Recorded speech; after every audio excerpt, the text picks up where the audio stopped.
chegar aí já. Só Yahvé.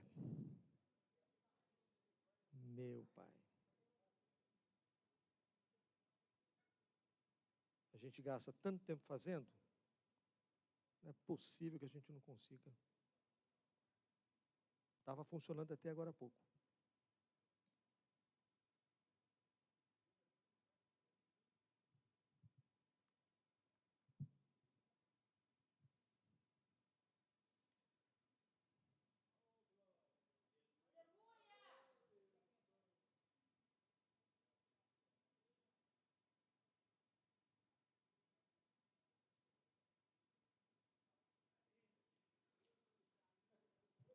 Glória a Deus. Tecnologia é uma bênção, né, queridos?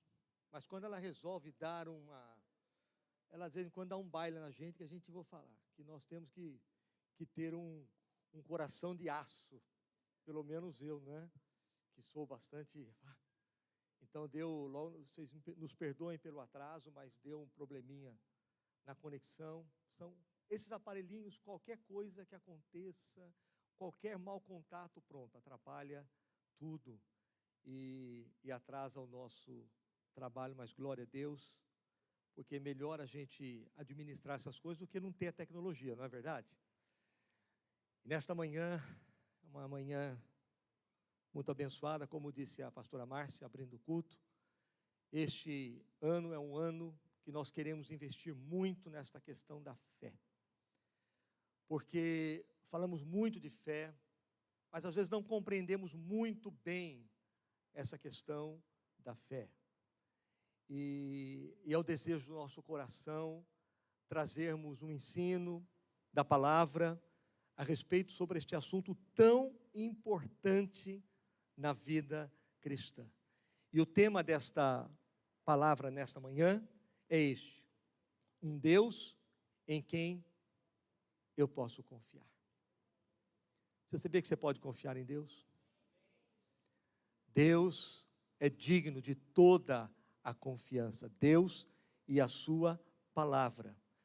E nesta manhã, a minha oração é que o Espírito Santo possa falar ao seu coração, e como Ele tem falado ao meu coração, e ajudar você a administrar a vida nesta fé, porque a Bíblia diz que o cristão, ele vive pela fé, e ele vai crescendo de fé em fé e de glória em glória, e é assim que nós vivemos e vamos vencendo. A fé é para hoje, é para aqui, é para esta vida.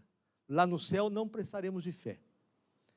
Lá em 1 Coríntios capítulo 3, no final diz que existem três: a fé, a esperança e o amor. Desses três, o mais importante é o amor. O amor sempre vai existir. Mas aqui nós precisamos de fé, precisamos de esperança para esta vida, para vivermos em vitória, para não desanimarmos, para não perdermos o foco, para que nós possamos chegar lá, aquele grande dia, possamos ouvir do nosso Deus: vinde benditos do meu Pai, vinde para o gozo e entrai para o gozo eterno que eu vos tenho preparado, desde a fundação dos tempos. Aleluia. Vamos orar. Feche os seus olhos. Pai eterno, nesta manhã, nós queremos te agradecer mais uma vez por todo o bem que o Senhor tem feito nas nossas vidas. E nesta manhã, Senhor, nós queremos abrir o nosso coração para receber da tua palavra. Espírito Santo, torna esta palavra viva dentro de nós. Revela, traz a revelação, dá-nos espírito de revelação, para que entendamos a tua palavra e vivamos nesta dimensão de fé, de vitória, de conquista e de descanso, até aquele grande dia que o Senhor tem preparado. Abrimos o nosso coração. Fala, Espírito Santo, conosco. E nós desde já te agradecemos, Pai, no nome poderoso de Jesus. Amém e amém. Aleluia.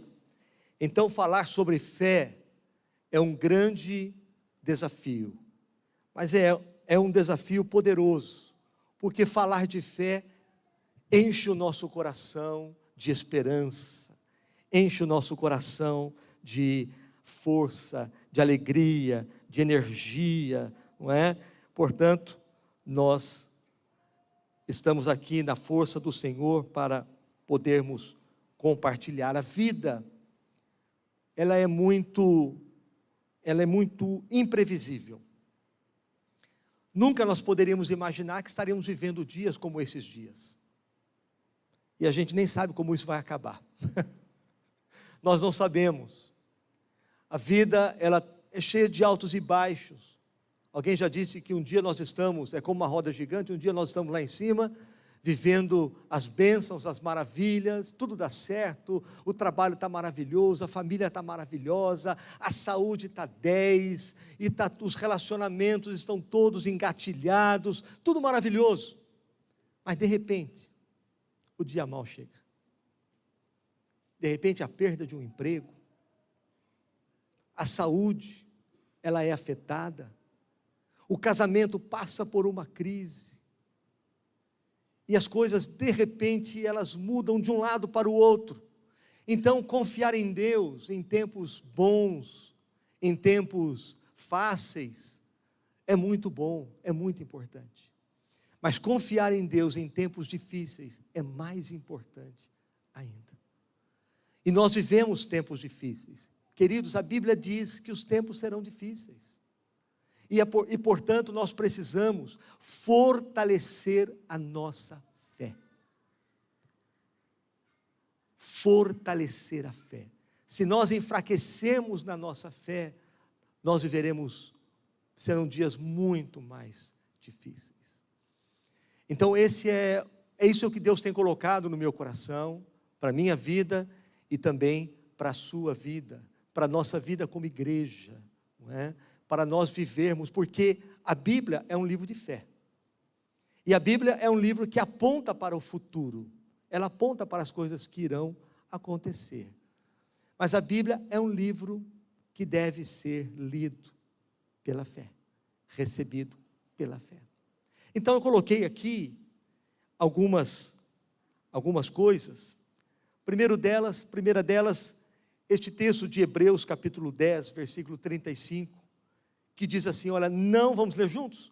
Não abandoneis, portanto, a vossa confiança, ela tem grande recompensa. Dá para vocês lerem aí, apesar de eu ficar, não é? Então eu vou ficar mais à vontade aqui. Olha o que o autor de Hebreus, ele diz, não abandoneis, significa que muitos estavam abandonando a confiança.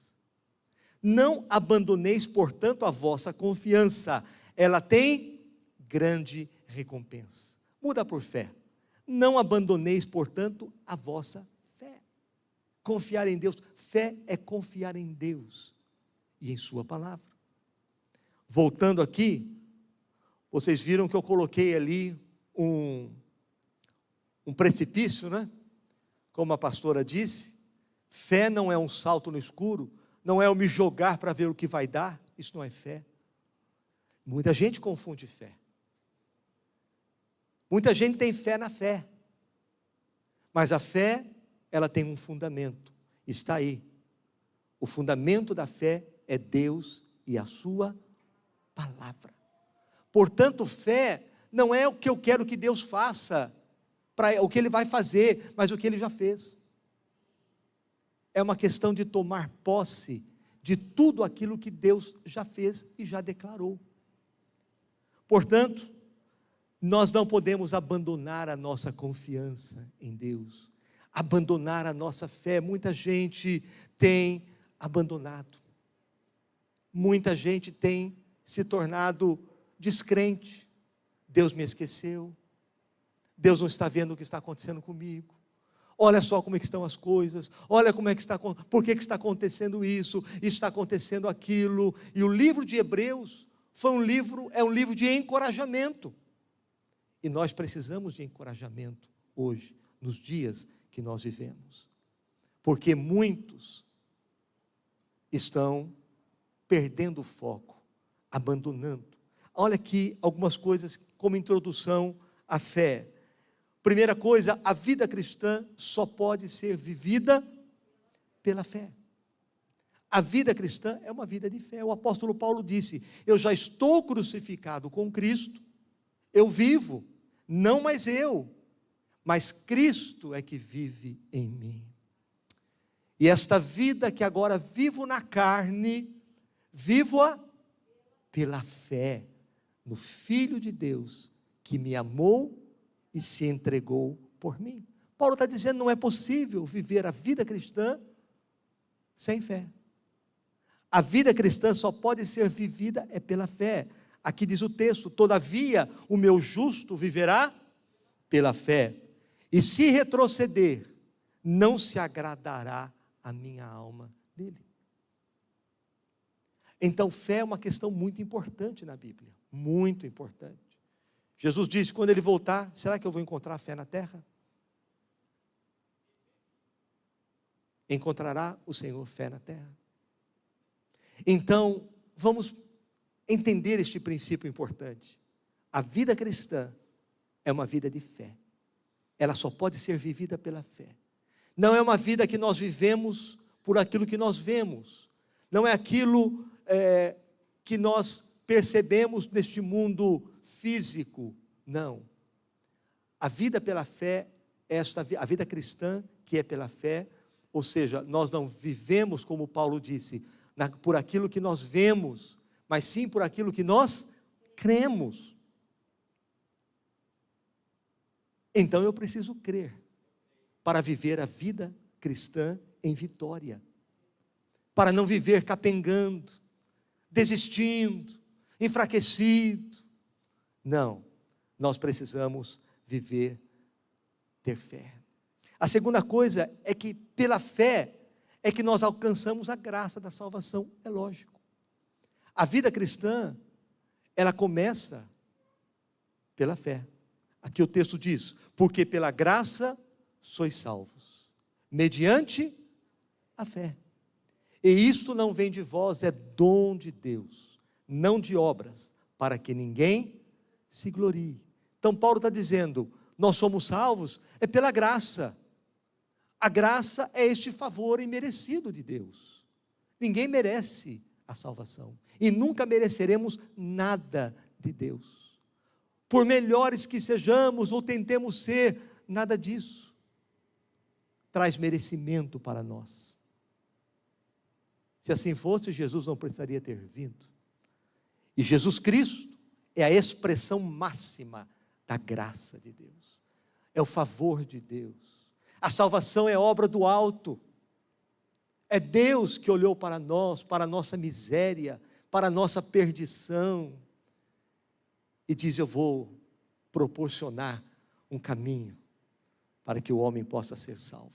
É graça, é presente. Pela graça sois salvos, mas eu me aproprio desta graça como? Pela fé. Pela fé eu creio na obra de Jesus. E a fé não é um assentamento mental. Então, eu creio na obra de Jesus, eu tomo posse. Ele morreu por mim, Ele morreu por você, Ele morreu pelos nossos pecados, Ele ressuscitou ao terceiro dia e hoje Ele está à direita do Pai, intercedendo por nós, e a palavra diz que Ele vai voltar. Amém? Tudo isso é promessa. Então, a fé, é pela fé que nós alcançamos a graça da salvação. E nós precisamos agradecer a Deus porque nós somos crentes. Não é verdade? Tem gente que não crê. Tem gente que não consegue crer. Meu Pai, é dom de Deus, queridos, é presente. Não de obras, para que ninguém se glorie. Eu alcancei a salvação, cheguei ao céu, porque eu fiz muita coisa boa. Esquece, está reprovado. É pela graça. Guarda isso no teu coração, não tem nada a ver com você, tem a ver com Deus. Nós servimos sim a Deus, Nós amamos e queremos fazer o bem e ser cada dia melhores para a glória dele, mas não para receber a salvação. A salvação recebemos pela fé, pela obra, pela fé na obra que Jesus Cristo realizou lá na cruz do Calvário. A outra coisa que nós precisamos aprender e lembrar da fé é que a fé, ela começa pequena, mas ela tem o potencial de crescer, de se desenvolver, a ponto de mover montanhas. É interessante que nós às vezes guardamos na nossa mente um conceito um pouco equivocado, de que a fé, não importa o tamanho desta fé, esse tamanho de fé não tem a ver com a salvação, tem a ver com vitória nesta terra, tem a ver com realizações, porque a palavra de Deus diz que o Senhor deu a cada um uma medida de fé, uma medida, para você uma medida, e nós pegamos esta fé, e devemos fazê-la crescer. Então, quando Jesus fala sobre a semente da mostarda, olha lá o texto, e ele respondeu, porque a fé que vocês têm é pequena. Jesus estava chamando a atenção pela fé pequena dos seus discípulos. E ele diz, eu asseguro, que se vocês tiverem fé do tamanho de um grão de mostarda, poderão dizer a este monte, vá daqui para lá, e ele irá, e nada será impossível para vocês. Uau! Agora, existe uma versão que diz, se vocês tiverem fé do tipo, diga tipo, do tipo de uma semente, de um grão de mostarda. E Jesus disse que esse grão de mostarda, por ser a menor, mesmo sendo a menor semente, ela se torna uma grande árvore. Então, Jesus está dizendo que a nossa fé tem que ser do tipo desta fé, dessa semente de mostarda, que embora sendo pequena, ela tem potencial para se desenvolver e tornar-se uma fé poderosa, não é? A gente tem fé, começa com a fé para curar uma dor de cabeça, não é? Para curar uma febre, mas daqui a pouco tem a fé milagrosa, aquela fé que opera milagres tremendos. Mas é um trabalhar, é um crescer. Volto a dizer, a palavra diz, de fé em fé e de glória em glória. Este é o caminhar da fé. Portanto, quando nós temos esta fé, que ela vai crescendo, nós vamos vencendo os montes, os problemas, os desafios. A gente vai podendo dizer, sai para lá desafio, sai para lá montanha, sai para lá problema, porque eu vou avançar, é pela fé que eu vou avançar. E essa declaração importante também, é que esta fé da semente de mostarda, é uma fé que ela cresce, porque ela é declarada. Jesus disse, se vocês tiverem fé do tamanho de um grão de mostarda, direis, ou poderão dizer, ou direis a este monte. Quem tem fé, declara a sua fé. Esse é um ponto importante. Quem tem fé, declara a sua fé. Você tem fé que este problema pode se resolver? Declare a solução dele. Não declare o problema. Não diga, não fique dizendo, olha, o problema está muito grande, está muito difícil, isso é impossível. Isso é contra a fé. A fé diz que nós em Cristo vamos vencer. Nós vamos vencer. Portanto, o apóstolo Paulo, ele disse, criei, por isso falei. Então, quando eu creio, eu falo aquilo que eu creio. Amém, queridos? A outra coisa que nós vemos, é que a fé tem um fundamento sólido, que não pode ser abalado, que é Deus e a sua palavra. Esta imagem ela é bem sugestiva, né? A hora que eu olhei essa imagem, A gente gasta muito tempo procurando essas imagens. Mas enquanto eu estou procurando imagem, estou estudando. Nosso pai, ontem, esses dias todos, né? Mas ontem eu passei o dia assim. Eu levantava na minha sala, eu falava, eu pregava, eu declarava versículo, decorei versículo, falei um monte de coisa lá, não é? E eu estou bem assim, bem animado para essa mensagem. Eu nem comecei ainda. E também não vou terminá-la, porque nós vamos falar sobre isso muito tempo ainda. Porque fé tem que estar no coração. Não adianta a gente ficar ouvindo palavras maravilhosas, uau, e tal, se eu não creio. Se aquilo não entra aqui. E às vezes nós ouvimos palavras poderosas, mas ela não entra. A fé não deixa chegar. A falta da fé, a incredulidade não deixa chegar. E aí nós não recebemos a palavra. E aí as coisas não acontecem. E aí a gente coloca a culpa em Deus. Mas a verdade é que tudo o que Deus precisava fazer, Ele já fez. Eu só preciso crer na sua palavra. Crer. Nós vivemos como é que eu diria, nós vivemos num tempo, né, onde a palavra crer, ela tem um sentido de mente. É o sentido grego.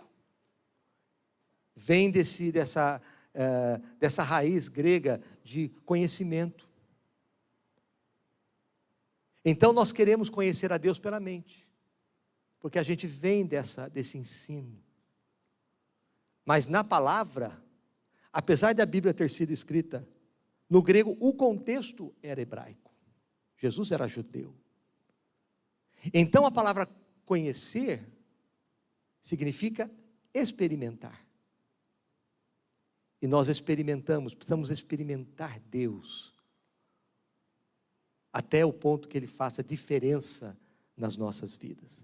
Então a sua palavra, a fé, ela tem um firme fundamento.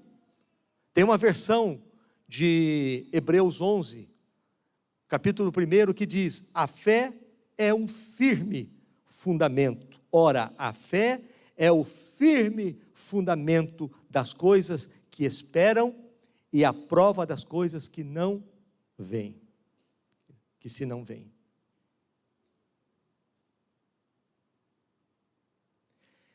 Eu digo que nós precisamos falar várias vezes sobre um assunto, de várias maneiras, para que esse assunto vá entrando no nosso coração. E às vezes nós julgamos que todo mundo conhece das coisas, mas às vezes os fundamentos da fé são desconhecidos, às vezes, na igreja. E é por isso que às vezes nós andamos fracos. Hoje estamos assim, amanhã já não estamos mais. Hoje estamos declarando, amanhã já não estamos mais. Mas quando nós temos esse firme fundamento, nós sabemos que tudo aquilo que Deus falou, Ele faz. Amém? Outra coisa, a fé. Quando falamos que a fé tem um fundamento, e o fundamento é Deus e a sua palavra, eu preciso proclamar aquilo que Deus falou a meu respeito. Aquilo que Ele falou que é meu, que é para mim. E tomar posse disso. Não é ficar dizendo coisas de qualquer jeito. Não é ficar lançando palavras, não é? A gente vai, à medida que a gente vai crescendo em Deus, a gente vai aprendendo, crescendo na fé, a gente vai aprendendo que fé não é um sentimento positivo, a fé não é aquele romantismo gospel, não é? A fé não é aquele excesso de sentimentalismo, não. A fé é uma firme crença num Deus que tudo pode, e tudo encaminha para o ponto que Ele deseja, para aquilo que Ele deseja. Então não tem a ver com sentimento, tem a ver com a palavra. Deus disse, eu não tenho que sentir, não preciso sentir nada. Porque o sentimento hoje está lá em cima, na hora do almoço está lá embaixo. Deu um probleminha no trabalho, a as minhas emoções abaixaram, e aí abaixa também a fé? O que é isso? Por isso que a fé, que está baseada em sentimentos, em sentimentalismo, às vezes em romantismo, ela fracassa. Porque a fé inabalável é aquela fé que está firmada na palavra, naquilo que Deus falou. Por isso que a visão dessa igreja, deste ministério, não desta igreja, deste ministério, é sair de Roma e voltar para Jerusalém. Vamos dizer, sair de Roma e voltar para Jerusalém. Porque Roma é no sentido de que Roma tudo é questionável. Não, não é bem assim. O pessoal pega a palavra e fala, está escrito assim, mas não é bem assim. Veja, olha, acontece assim, olha, e a palavra quer dizer o que ela diz. Este é um princípio que nós precisamos ter no coração. A palavra quer dizer exatamente o que ela diz. E Jerusalém é o lugar onde a palavra de Deus, ela não é questionada, ela é obedecida. Você chegar para um judeu e perguntar, por que você faz assim? Mesmo que ele não saiba. Por que você faz assim? É porque está escrito fazer assim. Ele não entende muita coisa, mas ele obedece. E nós não. Nós queremos entender, aquilo tem que fazer sentido na nossa mente, na nossa vida, no nosso coração, aquilo tem que entrar de alguma maneira na nossa visão de vida, para depois nós crermos. Não funciona. Isso é uma incredulidade disfarçada. Então, queridos, família, você que está em casa participando conosco, ponha isso no seu coração. A fé, ela tem um fundamento. O fundamento é Deus e a sua palavra. Aleluia. Olha o que diz o texto. O texto não, eu que pus aqui.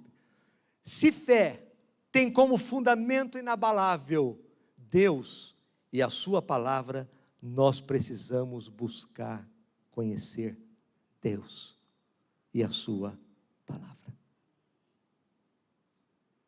A Bíblia diz, Paulo disse, que a fé vem pelo ouvir. E ouvir o quê? As notícias? Ouvir o Datena? Ouvir o jornal? Ouvir CBN? Ouvir não sei o quê? Será que a fé vai crescer aí? Não. A fé vem pelo ouvir, mas o ouvir a palavra de Deus. Olha, tem que ficar fazendo força mental para entender isso? Não. Por que tanta gente está cristão? Angustiado, com medo, apavorado, porque fica ansioso, porque fica ouvindo o jornal e não ouve a palavra de Deus. Vamos cair a ficha. A gente tem que ouvir a palavra. Tem que gastar mais tempo em conhecer Deus e a sua palavra. E por isso, a pergunta que eu faço hoje para você: quem é Deus?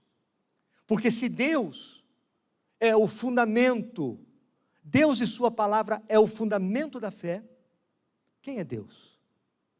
Como nós podemos definir um ser infinito com a nossa mente finita? Não é possível. Nós não conseguimos definir Deus, não há definição de Deus. Mas existe uma definição que nos ajuda a compreender um pouquinho quem é este Deus que nós dizemos que cremos, mas às vezes apenas dizemos que cremos, falamos uma coisa, mas cremos em outra. Mas quem é este Deus que tanto nos amou, que olhou para nós, olhou para a nossa miséria e proporcionou um caminho de volta para Ele? Quem é este Deus? Há uma definição de Matt Slick. Essa definição ajuda a gente a compreender um pouquinho. Diz assim que Deus é um ser supremo, que existe independente do universo. Vou pôr aqui para vocês verem também. Deus é um ser supremo, que existe independente do universo. Ele não muda. Não, eu estou falando devagar para dar tempo de você. Deus existe independente do universo. Ele não muda. Ele é imutável. Ele é absoluto. Por isso que a verdade de Deus é absoluta.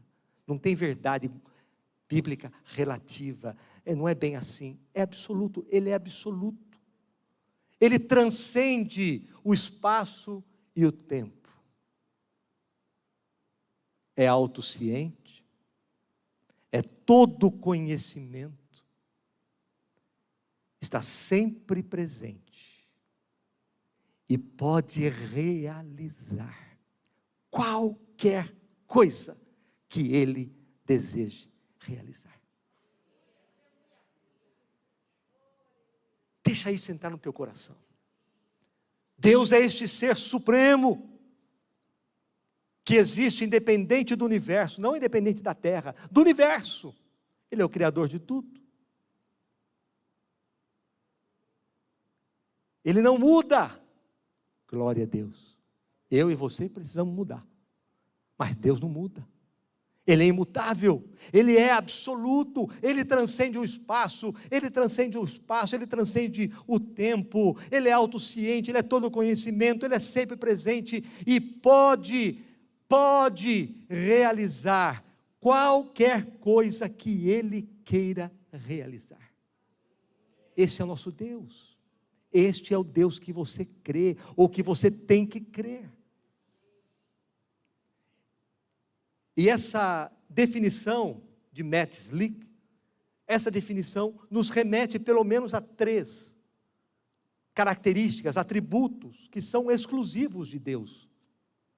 Só Deus os tem, que é a onisciência, que é a onipotência, que é a onipresença. Onisciente,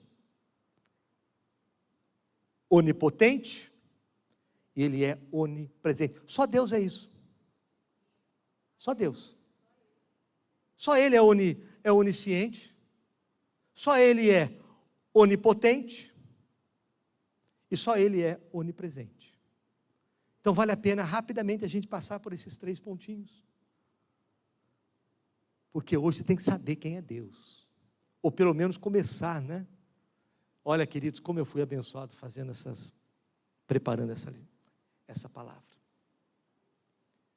Como eu fui abençoado. Oh, Jesus. Nós temos o privilégio de crer num Deus que é todo poderoso. Eu gosto da última parte, né? Ele pode realizar qualquer coisa que Ele deseje. Desejou, Ele faz. Pronto. E na palavra tem o desejo dEle. A sua palavra tem os desejos dele para nós, as suas promessas para nós. E a palavra de Deus diz que em todas as promessas do Senhor, todas elas têm o seu sim. E o seu amém é a nossa proclamação. Tem o seu sim e tem o amém nosso. Assim seja, Senhor. Cumpra-se conforme a tua palavra. Não foi assim que aconteceu lá com Maria? O anjo chegou e disse: olha, você vai ser mãe. Ai, mas como? Descerá sobre ti o Espírito Santo e o poder do Altíssimo te envolverá, e o ente poderoso que vai nascer de você será chamado Emanuel, Deus conosco, e assim por diante. Nós conhecemos a história. Essa foi o sim. E ela disse: amém, cumpra-se em mim, conforme a tua palavra. Então, queridos, onisciente, isso quer dizer que Ele tudo conhece. O seu saber é universal, e abrange o quê? Tudo quanto há no mundo das coisas, no mundo das pessoas e no mundo dos acontecimentos. Ou seja, nada existe que possa surpreender a Deus. A Covid surpreendeu o mundo, mas não surpreendeu a Deus. Porque Ele sabe de tudo. Ele conhece todas as coisas. Ele conhece tudo a seu respeito. Antes de você nascer, Ele já traçou os seus dias, diz a palavra. Ele já escreveu os seus dias. O segredo é nós entrarmos nos dias que Ele escreveu para nós, né? Cumprirmos esses dias, que são bênção.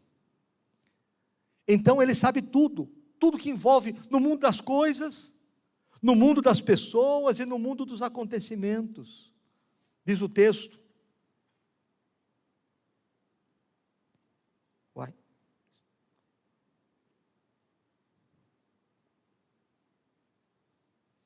Eu gosto do Salmo 139, porque nos primeiros, Salmo de Davi, nos primeiros versículos, os primeiros 6 versículos, ele fala de uma maneira poética sobre a onisciência de Deus. Eu repeti isso tantas vezes ontem, querido, mas tantas vezes ontem. Tantas vezes ontem eu andei pela minha sala. Ai, Senhor, Tu me sondas e me conheces. Tu sabes quando me assento e quando me levanto. E de longe percebes, penetras, conheces os meus pensamentos. Tu sabes muito bem quando eu trabalho e quando eu descanso. E todos os meus caminhos se te são muito bem conhecidos. Antes que a palavra me chegue à boca, na língua, Tu já a conheces inteiramente, Senhor. Tu me cercas por trás e pela frente. Você quer acompanhar? Está aqui. Tu me cercas por trás e pela frente. Pões a Tua mão sobre mim.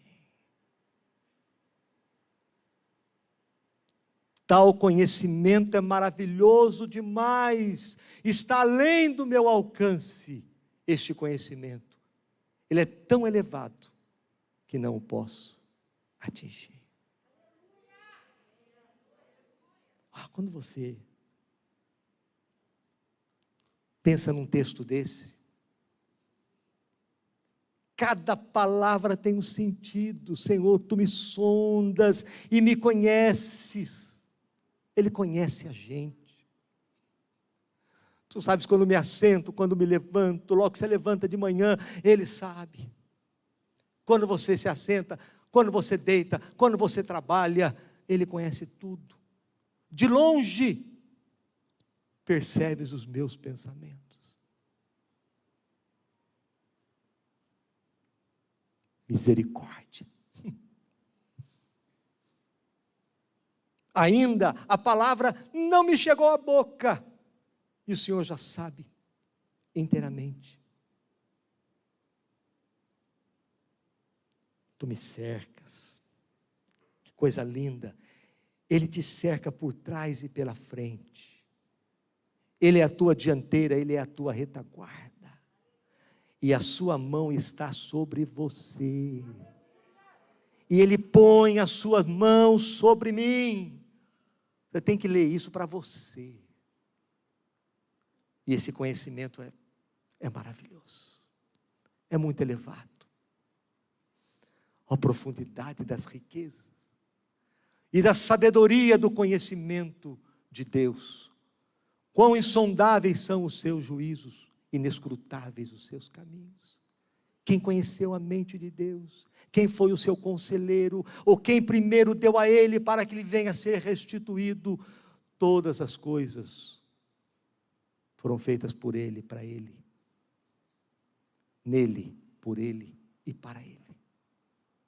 E a Ele a glória eternamente. Amém. Ó profundidade das riquezas e do conhecimento. Ele sabe tudo. Deus conhece todas as coisas. Ele conhece as suas lutas. Ele conhece os desafios que você enfrenta. Tudo, Ele conhece tudo. Você não fica falando assim, por quê, Senhor? Olha o que está acontecendo comigo. Como olha o que está acontecendo comigo? Ele já sabe. A gente ora tudo errado. A gente vai a Deus tudo errado, né? A gente vai na alma. Às vezes vai sangrando ali, mas vai na incredulidade muitas vezes. O que é isso? Deus sabia e Ele sabe. Tudo que ia acontecer, o que vai acontecer ainda, Ele já sabe. Nada pega Deus despercebido. Ele nos pega despercebido. As coisas nos pegam, muitas vezes, de calça curta. Mas glória a Deus, porque quando a nossa fé está fundamentada nele, a gente pode dizer, Senhor, isso é surpresa para mim, mas para ti não é.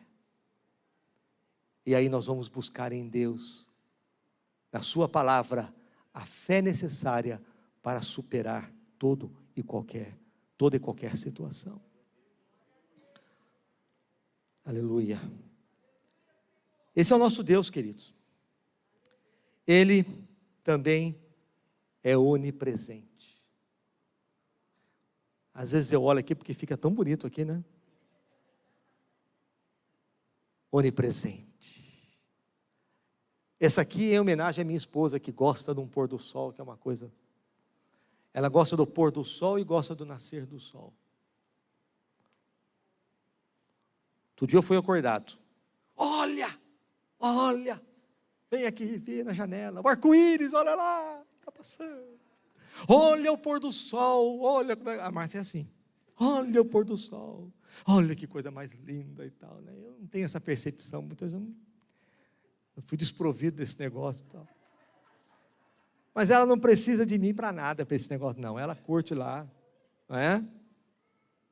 E a gente vai andar, ela vê uma florzinha saindo no meio da pedra, olha, é mato. Para mim é mato. Olha essa florzinha, que coisa linda. Ai, que maravilha, né? Tira foto, tem 500 mil fotos lá no celular dela, que nem consegue andar direito mais no celular, porque tem tanta foto. Eu falei, tira essas fotos daí que, né? Libera. Mas Ele é onipresente. O Deus que é eterno e, portanto, não limitado ao tempo, é onipresente e não limitado ao espaço. Receba isso no seu coração, viu, queridos? Olha o que ele diz a palavra. Porventura sou eu Deus de perto e não também Deus de longe?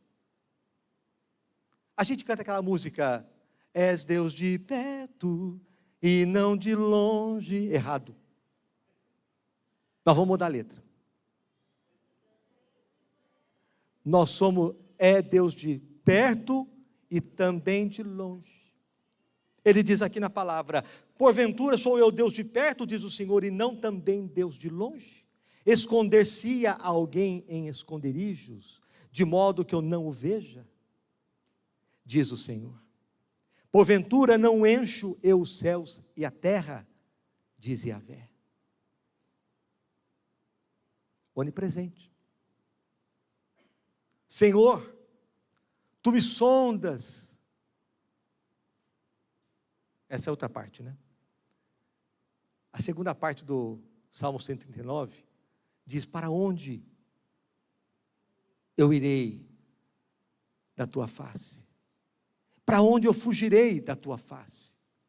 Se subo aos céus, Tu estás lá. Se faço a minha cama no mais profundo abismo, se faço a minha cama no inferno, lá Tu estás também. Se tomo as asas da alva, e se eu habitar nas extremidades do mar, até ali a Tua mão me guiará, e a Tua destra me susterá.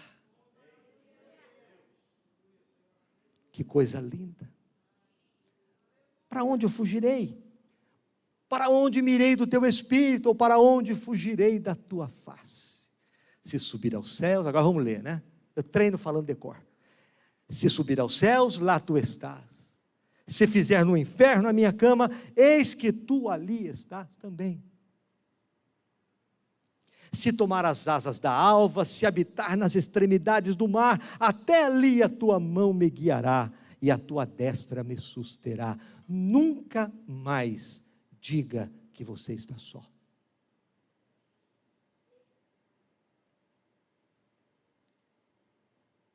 Isso é uma mentira do diabo. Você não está só. O Senhor está com você. Aonde você estiver, Ele está com você. Esse Salmo de Davi, ele explora, não é? De uma maneira, se tomar as asas da alva, se eu habitar nas extremidades do mar, até ali, a tua mão me guiará, e a tua destra me susterá. A tua mão me guiará, e a tua destra me susterá. Vai. Esse é o Deus que nós servimos.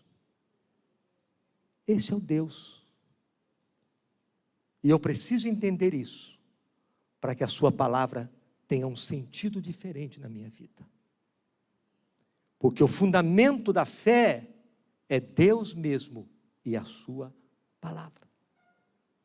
E Ele também é onipotente, eu estou acabando. Ele é onipotente. Sabe quem disse isso? Ele mesmo. Ele mesmo declara de si, ele diz assim, ele declara de si mesmo, eu sou o Todo-Poderoso, onipotente, oni é todo. Ele é o Todo-Poderoso. Será que Satanás é poderoso? Ele pode fazer muita coisa. Mas Deus é o Todo-Poderoso. Agindo Deus. Age, Senhor, na nossa vida. Age, Pai, nesta causa. Age neste casamento. Age nessas finanças. Agindo Deus, quem impedirá? Ele é o Todo-Poderoso. Ele é o Todo-Poderoso. Você não crê num Deus poderoso, num Deus todo-poderoso. Olha o que ele diz: e eu serei para vós pai, e vós sereis para mim filhos e filhas, diz o Senhor Todo-Poderoso. Quando você confia, quando você se entrega, quando você rejeita o mal, quando você se afasta do pecado, ele diz: eu serei para vós pai, e vós sereis para mim filhos e filhas. Eu não tenho mais o meu pai aqui na terra, limitado ao extremo, mas eu tenho um pai no céu, ilimitado, todo-poderoso, cuja mão me guia, que me sustenta, dá direção. Você também. Você pode ter o seu pai aqui na terra, mas o seu pai é limitado. Mas se você jogar-se nos braços do pai, ele vai te receber. E ele será para você pai. E você será para ele filho e filha. Quem fala isso? Eu, o Senhor, o Todo-Poderoso.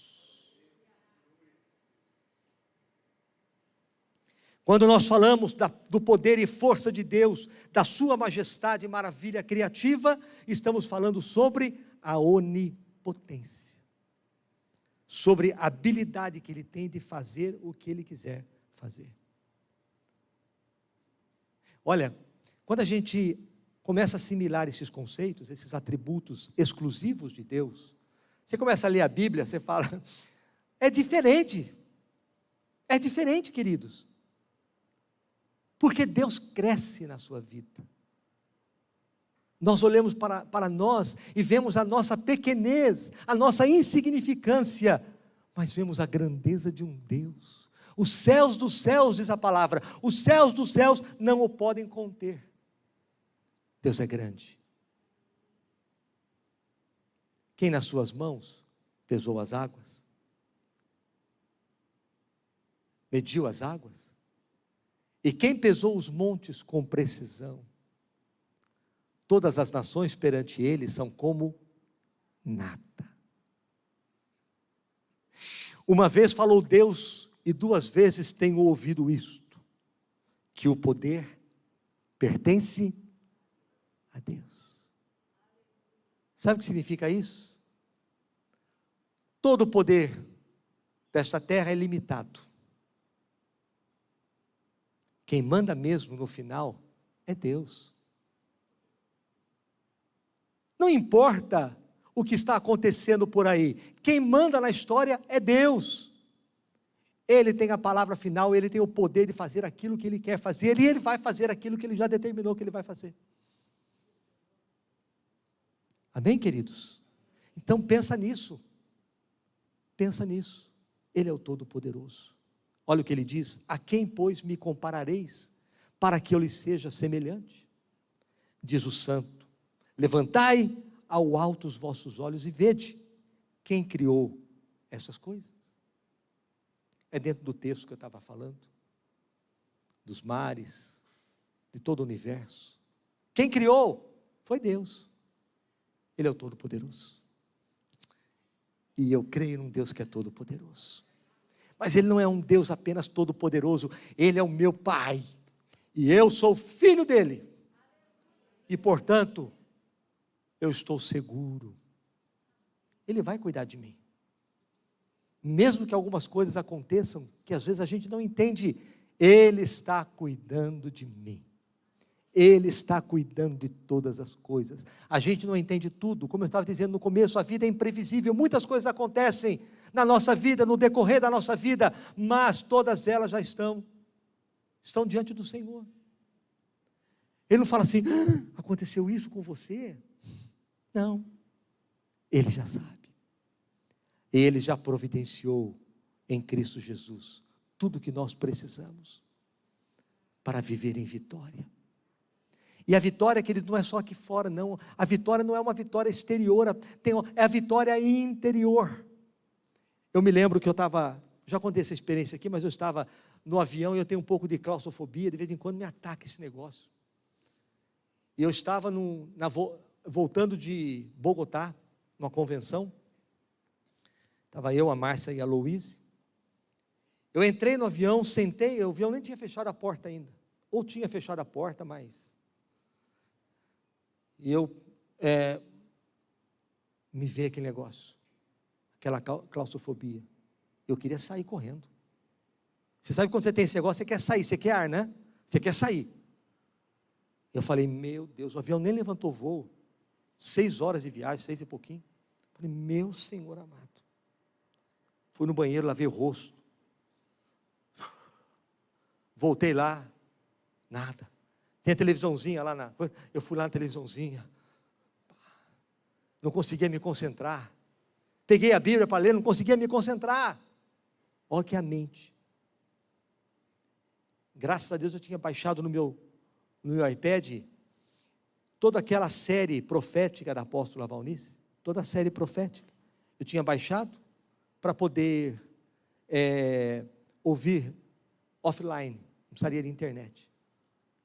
E eu fechei meus olhos, coloquei o fone de ouvido, não falei nada para a Márcia nem para a Luíse, eu fechei minha boca. E eu sabia que se eu falasse, eu iria perder o controle. E eu fechei meus olhos ali e fiquei quieto, ouvindo a palavra, ouvindo. 3 horas e meia eu fiquei de olho fechado, ouvindo a palavra. Não abri o olho, não fui ao banheiro e não comi nada. Quieto. De repente, eu senti que algo saiu. Eu abri os olhos. Eu estava na mesma situação. Num avião fechado. Tudo era igual. Mas aqui dentro tinha mudado. eu recebi a libertação. Aí eu falei, eu li, estou fechado, estou sentado aqui, mas está tudo bem, glória a Deus e aleluia. E eu passei as minhas outras 3 horas de viagem, muito bem. Eu quero dizer que às vezes o que Deus faz não é mudar uma situação fora, mas é mudar dentro de nós. Às vezes tem coisa que tem que mudar dentro de nós. Às vezes nós oramos tanto para Deus mudar uma situação, e Deus fala assim, não, eu quero mudar você, não é essa situação. Porque se você mudar, tudo muda. Tudo muda. Estou falando para vocês, eu estou falando para mim também. Tudo muda. Então, a libertação é isso. Deus faz isso. Ele pode todas as coisas. E a quinta coisa aqui, eu já estou partindo para o final, é a fé que fará com que todas as promessas de Deus se tornem realidade em nossas vidas. Vamos ler juntos isso? É a fé que fará com que todas as promessas de Deus se tornem realidade em nossas vidas.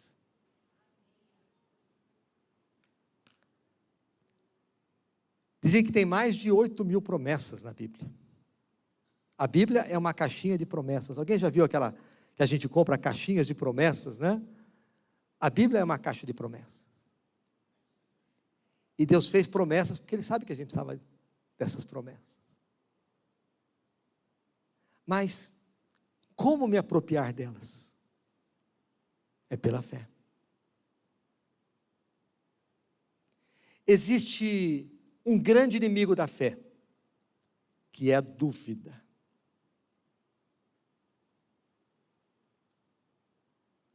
A apóstola já disse, um dos livros dela, Princípios de Comunhão e Fé, ela diz assim que quando a fé entra por uma janela, a dúvida entra por uma porta, a fé sai pela janela. Entrou a dúvida, a fé vai embora. Tem muito ensino sobre isso, viu? Mas a gente vai fortalecendo o nosso coração nessa palavra. Sei quantos já viram ou assistiram aquele filme famoso de Bunyan, O Peregrino. Talvez você tenha lido, não lembre, mas O Peregrino é interessante, porque na história do peregrino, existe um personagem que chamava Desespero. E no filme, ele é um gigante. O Desespero, um gigante. E esse gigante se encontra com outro personagem que é o cristão. E o filme mostra que o gigante Desespero, ele captura o cristão, bate nele e o aprisiona num castelo chamado Castelo da Dúvida, cujas paredes eram grossas e negras. Era um castelo muito. E dia a dia aquele desespero prevalecia sobre o cristão. E batia nele. E ele ia ficando cada dia mais fraco, mais fraco. E um dia, à meia-noite, o cristão começou a orar.